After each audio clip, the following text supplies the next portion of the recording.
Sunil, what's the way forward for Indian football? I mean, one thing is to now have a professional domestic structure, which now we will have longer league. It's become the Premier League, ISL.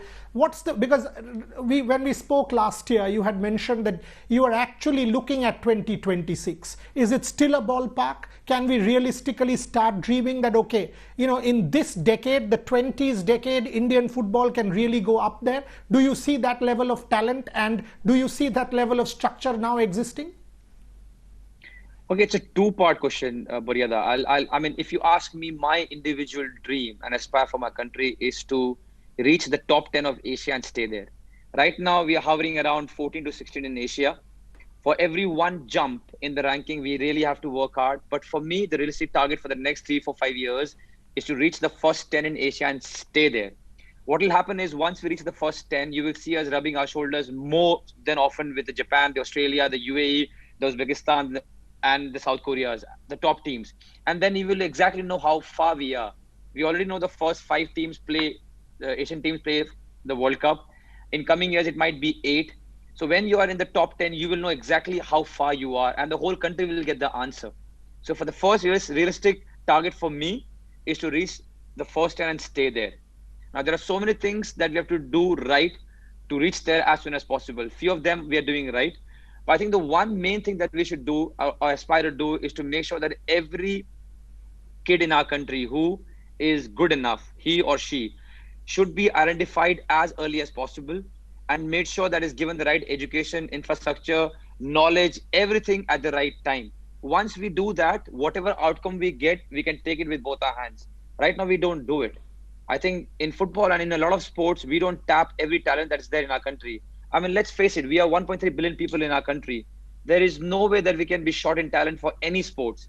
I mean, not only football, but any Correct. sport. We have every kind of talent. We have every kind of person. We have every kind of everything in our country. So unless and until we tap our talents in every reason at the right time, we would not be able to say that, this is the best we can. Not only in football, but even in Olympics, let's say.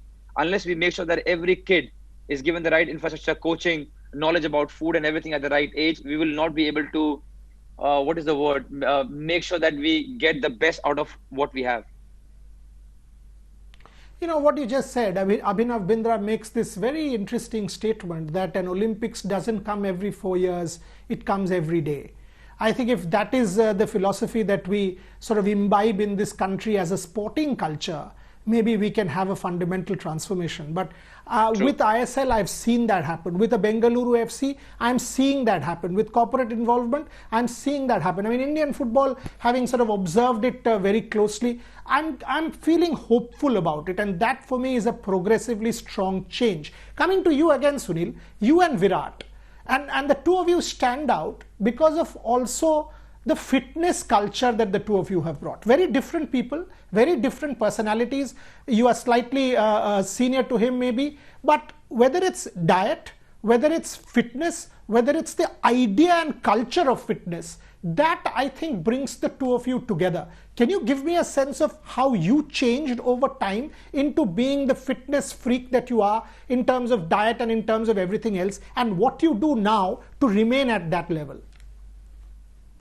I think, Varyada, I can't tell you one specific moment when it all changed, but I think it is, it came from a thought once that I had that, when you see the likes of Messi and Ronaldo's and Aguero's and Thierry Henry's of the world, and you always think, you aspire to be like them, and, you try to score like them or play in top levels.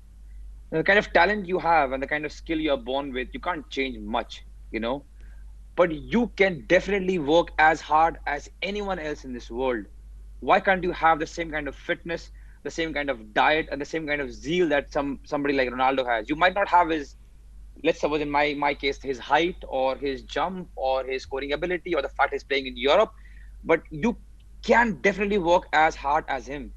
What you eat is common around the whole world. To be very mindful of what you eat, like a small then, but now a big, profound thing that I changed in my life was I do not eat what I want, but I eat a lot what I need. It's a very simple thing, but it changed in the last 6-7 years. Is I eat a lot as to what my body needs and very less because I'm human. I've got desires and sometimes you need that. I eat very less of what I want. I think a lot of people around me eat a lot of what they want, and that goes a little bit wrong when you are talking about small margins in professional football. So if you want that small margins, then I know the same kind of philosophy Virat also follows, that what happens in a day, your skill are not in your hand, how the opponent plays is not in your hand, what kind of game is going to happen is not in your hand, but your body, your sleep, the way you're going to be fit is all in your hand. So we try not to give ourselves any excuses, and we try to make sure that we are very focused on what we eat and how much we sleep, and our mentality.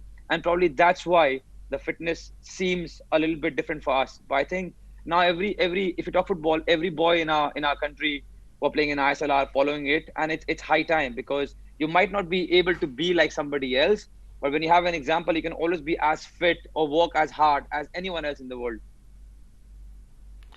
Sunil, I have done many of these shows and series, but very few statements like that hit me and stay with me. I'm going to take this with me today, that I will not eat what I want, but I will eat what I need. I mean, this will stay with me. So thank you very much for that. I mean, it sort of just hit you. I mean, what you just said, not many times does it happen to me, but in our own ways, all of us have tried to become fitter, develop immunity for obvious reasons with COVID.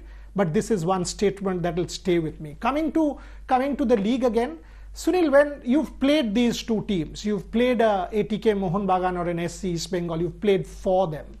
What will it mean for a Bengaluru FC to take field against them? Because these clubs are legacy clubs. They'll come with, yes, not in the stadium, but millions of fans behind. Can you talk to me about what they mean for Indian football, and how appreciative are you as captain of Bengaluru FC, and how much tougher does it make for Bengaluru FC now that these two teams are there?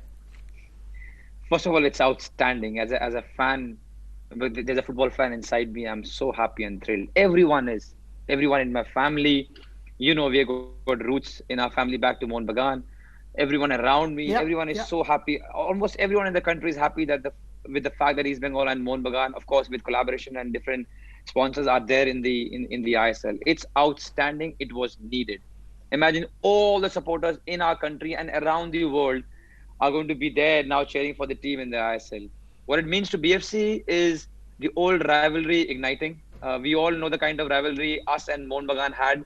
We all know the kind of rivalry us and East Bengal had. I think us and Mohun Bagan had a little bit more fierce rivalry with whatever happened in I-League, and we welcome them back. It was always one of the best matches for neutrals to watch, and I'm pretty sure it's not going to disappoint this time also. Apart from us and East Bengal, or us and Mohun Bagan, it's just so good for Indian football. I mean, there is no two ways about it that Mohun Bagan and East Bengal coming to ISL is the best thing that could happen to Indian football.